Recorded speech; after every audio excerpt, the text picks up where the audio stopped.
Hey nerds, today we're reviewing Star Trek Starfleet Academy Season 1, Episode 6, Come Let's Away. A routine training exercise becomes a fight for survival. Paul Giamatti delivers a Silence of the Lamb level villain performance. And when the credits roll, nothing will be the same. Let's find out more, starting now. Welcome back to the Nerd Social. I'm Nathan. And I'm Khandra. If you want to skip ahead of our intro to our reviews or breakdown, there are chapter links below. So this episode is available on Paramount Plus on Thursday, February 12th, and runs about 62 minutes long, one of the longest episodes of the season. Let's kick things off with our spoiler-free. When a routine training exercise turns deadly, cadets must fight for survival against a terrifying new enemy. While the Chancellor is forced to negotiate with the devil himself, not everyone will make it home. So the title of this episode, Come Let's Away, is from Shakespeare and appears in several plays, including Romeo and Juliet and A Midsummer Night's Dream. It's an invitation to leave, to escape, to flee. For an episode where the cadets are desperately trying to escape a death trap and where Chancellor Aki is trying to get them home safely, it is grimly appropriate. And of course, there's the double meaning. Some characters do go away. Yeah, so this episode is directed by Larry Teng. Returning from episode 5, Teng is a veteran TV director with credits including, as I mentioned last week, Supergirl, SEAL Team, Criminal Minds, and Hawaii Five-0. He handles both the intimate psychological warfare between Aki and Braka and the intense action sequences with equal skill. The episode is written by Kenneth Lin and Kylie Rosetter. Lin previously wrote for House of Cards and brings the same sense of political gamesmanship to the Aki-Braka confrontations. Rosetta co-wrote episode 3 and clearly knows these characters well. All right, let's get into our spoiler-free analysis of this episode. So, Khandra, what do you think of this episode? So this is where Starfleet Academy grows up. The first 5 episodes were fun. We got character introduction, romance, school drama, some Trek legacy connection. And this episode is like, okay, what happens when they encounter a serious situation in a hostile environment? And what happens when their lives are actually at stake, right? This episode, to me, was a stark reminder that Starfleet is operating at a time of rebuilding with fewer allies and more enemies. The scenes with Paul Giamatti as Nus Braka were incredible. He and Holly Hunter go toe-to-toe in a psychological chess match that feels like Hannibal Lecter meeting Clarice Starling. And the way he dissects her trauma, uses her son's death against her, it's quite brutal. And then we have the action on the Miyazaki. It is genuinely tense. The Furies are terrifying. We have not seen these characters in Star Trek. And they're not just the bad guys, they are cannibals who eat people alive. And we see this happen in this episode. Yeah, so for me, I wasn't expecting this episode when we got these screeners last year. After the Gen Z graphics of the last episodes, the Coda open, and also, quite frankly, the lighter cadet-focused episodes before. This is quite a change of pace. Episode 6 opens with Caleb and Tarima together, kind of like the lighter tone of the previous episodes, teen romance stuff, and then proceeds to put multiple characters in peril and establish Nus Braka as one of the most effective Trek villains in years. Giamatti performance, as you said, is award-worthy. He plays Braka as this buffoonish pirate who's actually playing like 4D chess the entire time. In one scene, he psychologically dismantles Aki, and you can see it getting under her skin. It's devastating. This episode does for Starfleet Academy what The Year of Hell did for Voyager, I think. It proves the show can play for keeps. So let's talk ratings. So Khandra, how would you rate Come Let's Away? This one's an 8.5 from me, a strong road trip. The action is excellent. The character work is excellent. The villain work is, can't say enough about it. I think what they did in building up the characters in the previous episodes really allowed for us to feel strongly connected. And this episode was sort of very emotional and painful in many ways. The death of some characters really affected me, even though we're still getting to know them. Yeah, so I'm at a 9 movie marathon for this. If you're unfamiliar with our scale, it is down below in the description. So yeah, I think this is the best episode of the season so far. Giamatti and Hunt are incredible in this episode. Together, the stakes are real. The characters we care about get hurt. And the ending sets up what promises to be an intense back half of the season. So let's get to recapping and breaking down this episode, because to really talk about this episode, we got to get into spoilers. But before we do that, if you are enjoying the review so far, please like and share. It really helps the channel out. And with that, spoilers ahead. So this episode opens with a montage of Caleb and Tarima's romance. We see it progressing, and then we see them in bed together, right? So this is their first time. We also know that they are in space, so the school is out on a mission. And Tarima and Caleb are sort of sharing their views about human intimacy. Caleb has some very human-centric ideas, but she's, sharing with him about her first time was with someone who was part Delta. So all of these different coupling rituals, and you see them really growing a stronger bond. Deliberately, Tarima brings Caleb into her mind, and you see this endless field of yellow flowers, and she calls it her safest place, and she wants him to feel safe with her. But she sees a toy, and this takes us back to episode 1, where we see a very young Caleb with his robotic toy bear, and we see the same toy in her mindscape, and she touches it, and it accidentally accesses Caleb's memories. You see his mother being taken to prison. Caleb is upset by this. He, tells her that you can't just go into my head and see things like that. And he calls it a weird betazoid thing. Tarima is understandably hurt and says to him, it's not a weird betazoid thing. It's a part of who she is. And she leaves without them resolving the issue. And we hear a announcement go over for the cadets to assemble for the Joint Academy exercise, and they leave this conversation unresolved. So we'll see, we've heard about the Daltons before. In Star Trek, the motion picture, they are known for their elaborate mating rituals and their sexuality. And of course, we're quite familiar with Betazoid telepathy and culture. And up until now, they've alluded to Tarima's abilities being different or more beyond the normal Betazoid empathy. And we'll get to see more of what she can actually do. But here you see her being able to enter Caleb's mind and project. So that you never really get to see Troy's power so vividly. But Riker seemed to be always enthralled by her. I wonder if this is a similar setup in their relationship, because it would explain a lot. Half Betazoid, right? Yeah, that's right. She was. Yeah. Because her father was human. Yeah.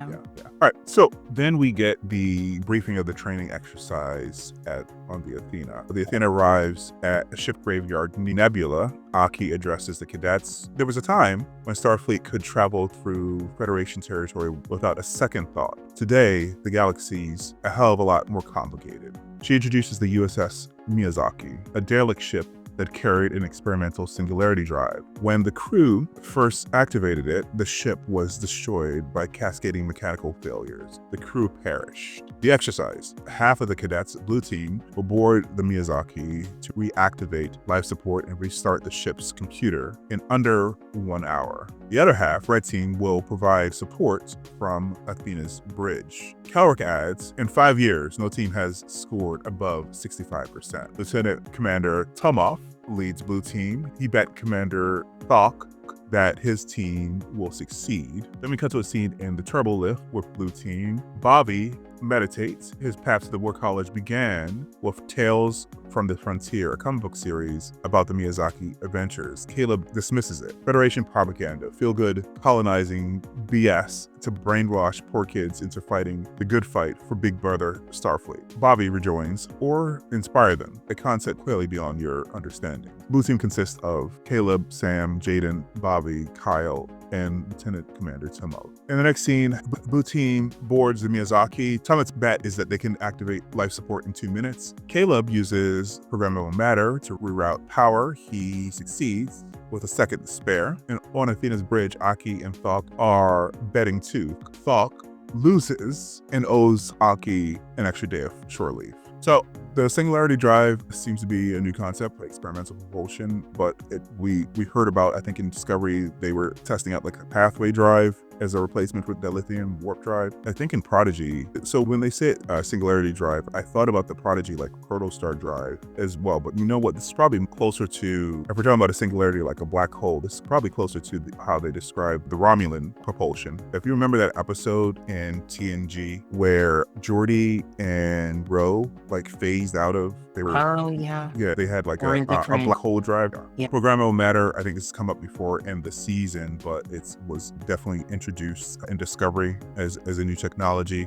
I think this is the first time we've heard of this Tales from the Frontier thing, comic book. So it's like Star Trek comic books within universe. It's kind of like in the movie Logan, where there were like comic books about the X-Men. Right, yeah. It's funny, yeah. Yep. So do you want to talk a little bit about this? You said this, I guess, is setting them up. Another competition, right? But here we see the War College and the Academy. They're working together. It's more of a collegiate, because and Kelrick seems to have mellowed a bit. He's much more professional in this setting than he was in the previous, which shows that, like I said at the end of last week, his relationship with Aki has seemed to thaw. So he's at least on. He was actually pretty good throughout this episode. He was very professional. So we have the setup, and it quickly changes because in the next scene, the Furies attack. Darum, who is on the red team and on the bridge of the Athena, detects some strange readings, some transporter signals, unlike anything Starfleet uses, and then 30 unknown power sources surround the Miyazaki in spherical configuration, and 10 new life forms board the ship. Aki orders emergency transport, but a massive jamming field blocks all signals. The Furies leader, Skrock, hails them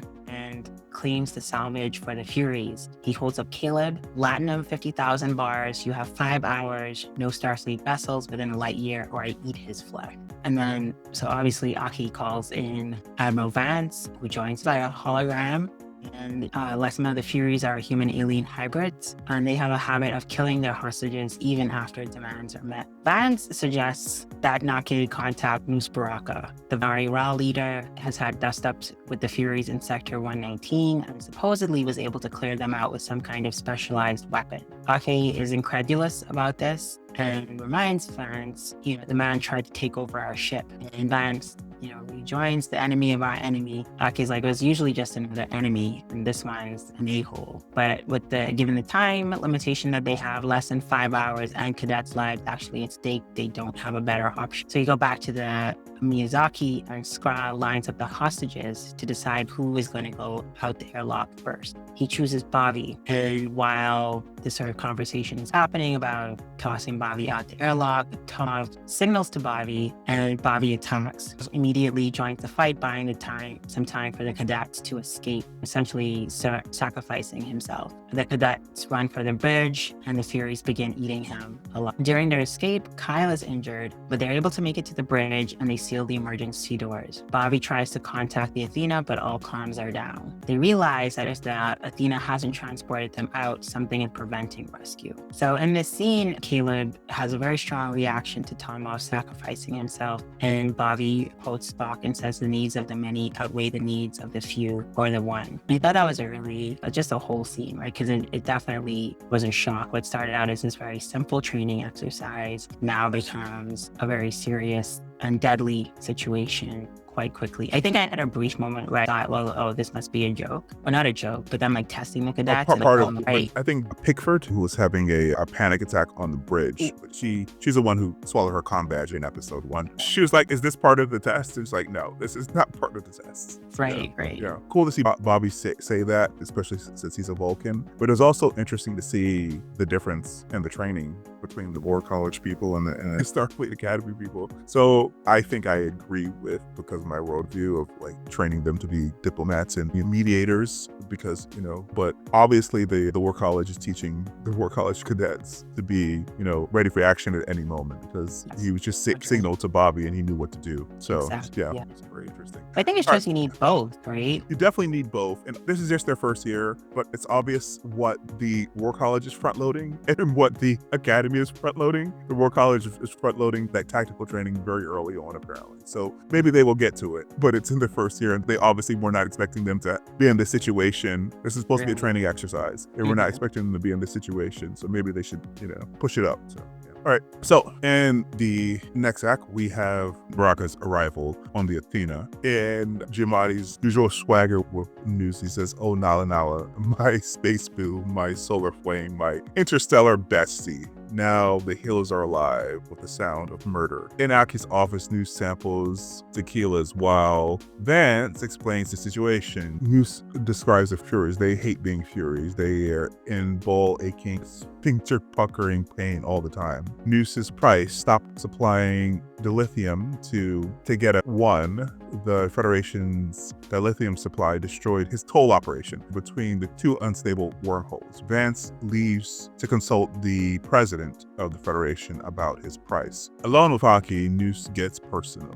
He knows about her dead son. He knows she's half Lathanite, essentially immortal. Noose, since Lathanites essentially live forever, you can lose sight of when things begin and end. You don't even have finality words like end and done in your language. He theorizes she became a teacher to see the beginnings and ends of all these kids. Then the knife. He knows she received her son's SOS when his ship went down, but stayed with her crew instead of going to save him. Noose, we, Venari Rawl, are in awe. You got the sand to sacrifice your own son to save your ship. He needles her about Caleb being on the Miyazaki. What if he dies on that ship today? How will you know if he forgives you? And if you never know, doesn't that mean he dies for you over and over again, every day, forever? On the Miyazaki bridge, Sam interfaces with the ship's systems. The computer divided itself across surviving sections, waiting for someone to put it back together. Bobby, especially that many lines of code would require years. Sam responds, "For you." The computer is traumatized, still trying to save its dead crew. Sam tells it, "We're the new crew now." Bobby has the idea to use his comic books, which has the story about the Miyazaki, to help it reconcile the time that it lost. Tarima reaches out to Caleb telepathically. Caleb, find me." And just in time as the Furies were cutting through the door, the computer accepts them as this new crew and puts up a force field which cuts off one of the Furies' arms. So yeah, we see Tarima's connection, we see Noose's very impressive speech, and also it obviously getting under Aki's skin, because you can see that she sits there as he says this, but the camera is lingering on her hands as she's like grasping them tightly as he's talking about her son. This is probably one of the better scenes in this entire season, and it was a long soliloquy by Paul Giamatti, probably why he signed up for the show, so he could basically chew the scenery and just talk. He performs it very well. So, yeah. And he definitely made my skin crawl. Like he's just, because this is like the third episode we've seen him in now, and at this point you're just like, why does she have to deal with this, this ridiculous person? But he's really trying to get to her, and you're also learning more about her. I mean, we knew her son had died, but didn't know that like maybe she could have done something about it, but also like maybe not. Like there would have been a lot of SOSs happening during the burn. So how do you as a captain make that decision, right? Where to go? Yeah, but yeah, it's good, really good. Yeah, into it, getting to her. Yeah. So we see the situation escalating. And the red team back on the Athena, Tarima tells the command staff that she's connected to Caleb telepathically and she can get through whatever signal is blocking them. Kirik hesitates. He mentions that inhibitor that we see in her neck contains psilocybin, which is for emotional control. And her brother Akram explains that when Tarima was little, that she couldn't control her powers, and when she got angry, she would cause damage, and she accidentally blew out their father's auditory cortex. And so we saw their father back in episode 2, I think it was, and now we learn she's the reason why he was hearing impaired. Kelrick warns that using the power could put her into shock, and to tells him one of the things the War College has taught her is to see the task clearly. And she says, "I can see I'm the only one on the ship who can do it." So they devise a plan. Kelrick reveals that twice before, cadets tried to restore power by reactivating the singularity drive. Last semester, his cadets installed tiny fireflies, a program to safely restart.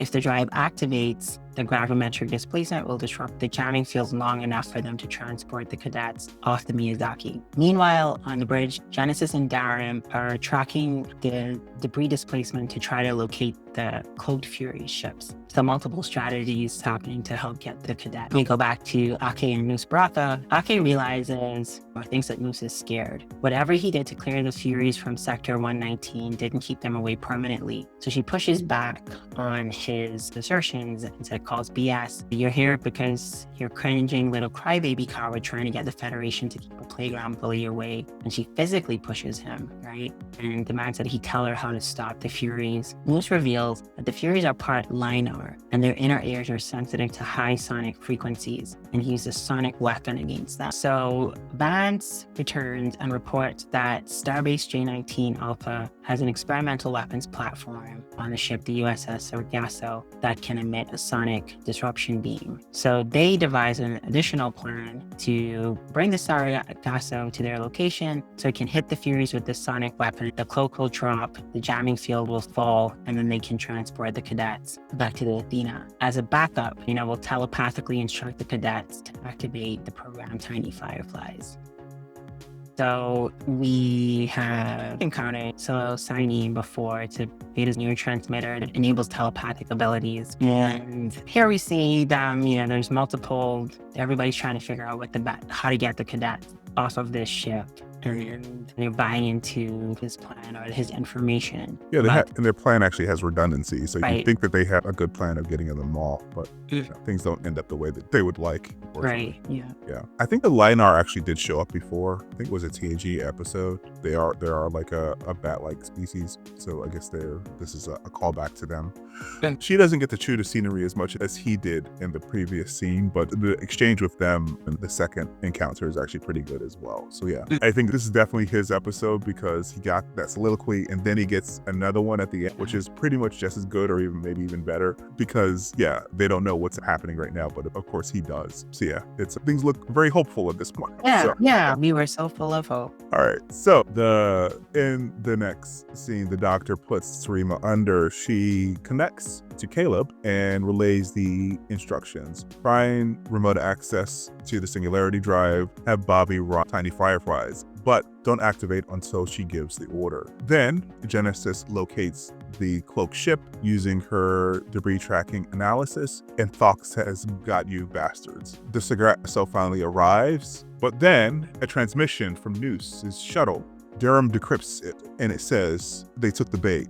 Bon appetit." The Furies ship decloaks, and it's a Venari Rawl ship. They were working together the whole time. The Venari Rawl disabled the Sargasso. Naki exclaims, "Son of a bitch." On the Miyazaki, Bobby activates Tiny Fireflies after getting the okay from Caleb. The Singularity Drive comes online, particles swirling around like fireflies. The jamming field drops briefly, but before transfer can lock, the Furies breach the bridge. Bobby grabs a weapon from the severed arm of one of the Furies, and Sham is shot and her holometric starts glitching. Sarima rips out her inhibitor. She sees through Caleb that they are about to die, and Bobby is actually shot in this instance. Sarima brings Caleb into her mind one last time, and she says, "I know you won't want to be with me after this, but at least you'll be alive." She is a devastating psychic sonic blast through their connection, killing the attacking Furies. Kyle cradles Bobby's body. No, Bobby, wake up. The surviving cadets are finally transported out. Sam is still glitching. Sarima doesn't wake up. So yeah, Bobby's death was, so we only saw him basically as an antagonist, but actually should have known in this episode, we got to know him a little bit better and actually like him that something like this might happen. Actually, he was actually liking Tomov too a little bit. He seemed like a nice guy, but he got not just get killed, he got eaten. And like he was floating in space with half-eaten leg. Yeah. I think Bobby was also interesting to me because he was Vulcan, and the way he was all in on antagonizing the Starfleet cadets, I found very interesting and entertaining as well. You know what he reminded me of? He reminded me of, like, Vulcans are very logical, but it's not like they can't be petty. He reminded me of the guy who Cisco had that rivalry with. And then in the baseball game, he had a whole Vulcan command crew and they played against him. So we've seen petty Vulcans before. Yeah. Yeah. So, and then I think, yeah, again, like we said at the top, just coming off of, I think just the, like getting to know and see the cadets, getting to learn about them, and they're just like having fun, like going out for Fleet Week and all that stuff. And then this, you have multiple losses, right? Yeah. Episode just kind of is jarring. Sam's glitching, Kyle's injured, 2 deaths, one of them a cadet, and then we're going to hear soon about even more deaths. And then you finally see Tarima's ability, right? They've alluded to like, okay, her causing damage, and then you're like, okay, she damaged her father's hearing. And here you just see she reads her inner ears, I guess, exploding. So she kills multiple of them. And you get why she says to kill him, you might not want to be with me after this, which makes sense, right? Because like, why would you want to be with somebody who can make your insides explode, right? But she does it to save them. And so there's a lot of sacrifice happening in this scene. So we come off a very difficult scene on the Miyazaki, and we're back on the Athena, where Vance rejoins to inform Chancellor Ake of the full scope of the disaster. So while they had been focused on the cadets and transporting them off the Miyazaki and bringing the Sargasso there to target the Furies, 6 Renal ships attacked Station J19 Alpha, which is where the Sargasso had been. The station was boarded and ransacked, and Discovery was helping to retrieve escape pods. They don't know how many people died as a result. Vance, as you can sort of see the seriousness and the anger weighing on him, but he knows that Nus Braka is about to become the most wanted man in the quadrant, and no one will sleep until we hunt him down and end him. He does try to even comfort a bit and say that it was his call and not hers, but she can't accept that. And then we finally see Aki receiving a transmission from an unknown source, and it turns out it's Nus Braka. And while we hear his voice, we're seeing footage of basically the trauma from today, Bobby's body being covered with a Federation flag, Kyle placing Bobby's comic on top, Sam is still glitching in the med bay, and Tarima remains unconscious. And we hear Nus's voice, "I hate you because you think your way of life is better than mine, and that gives you the right to infect the entire universe with the Federation's own special strain of bureaucratic chlamydia. I see you, Nala. All that hate opened doors in my mind, and now I know what I'm truly capable of. You sent your kid to his death to save money, but this is kind of the opposite, right? You got your kid back and everyone else died. How's that for a trauma loop? I still owe you something, and believe me, it is coming with a big red bow, a special gift just for you. You are the best teacher I ever had." He winks. There's a holographic message. I should have said that. And you just see Ake staring blankly from behind her desk. And so they've alluded to Discovery being active before, and it's mentioned here again. So definitely leaves you wondering if we'll see more of the characters from Discovery and how they will show up. And then the last part of his message where he says he has something waiting for her, that really, like, it definitely left a chill. Because I'm wondering, like, what is this? And I wonder if Caleb's mother has anything to do with this. I imagine, well, certainly we know that she's still alive, and that she must also have a lot of hate for Ake.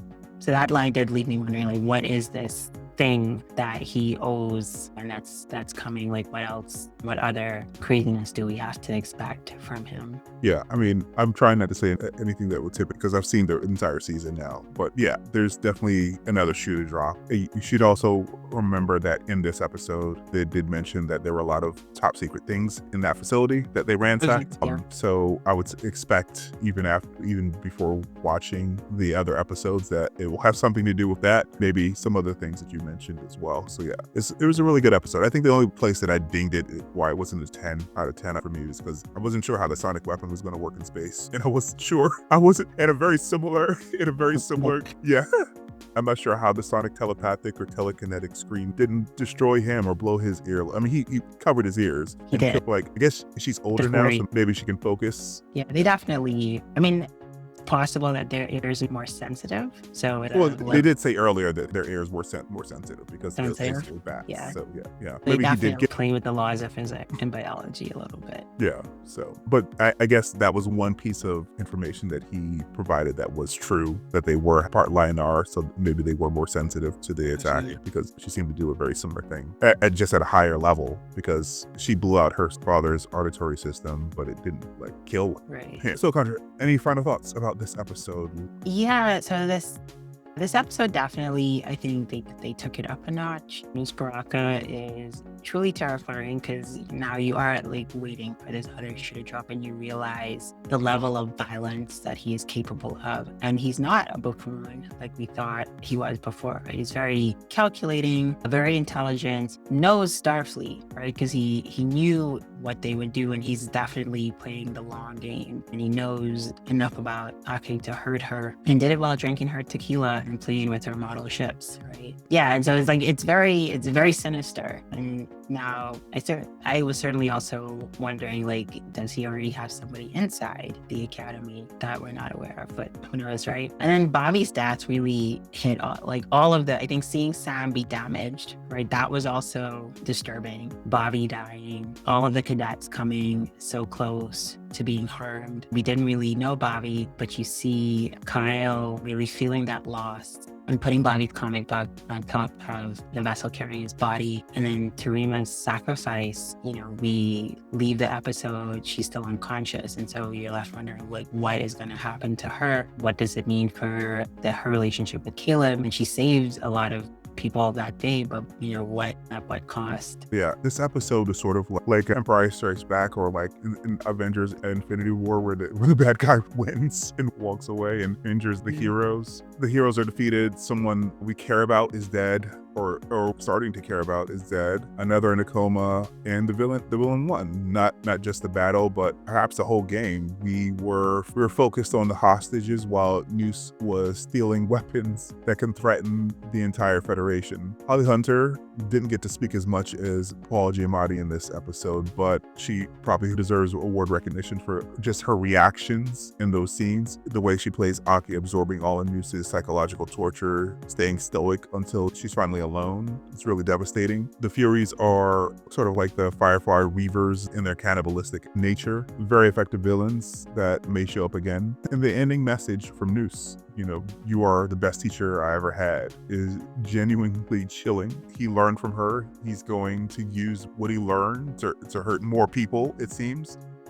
What we didn't mention was Ake knew something else was up. She did. She just put her finger on it. You're right. She couldn't put her finger on it, and I know that's going to eat at her. That she didn't figure it out soon enough. Yeah, she didn't want to call him in the first place, which is why Vance was trying to say it was my call. But she blames herself because she could have objected more vociferously, and she didn't. Vance is basically a baby compared to her.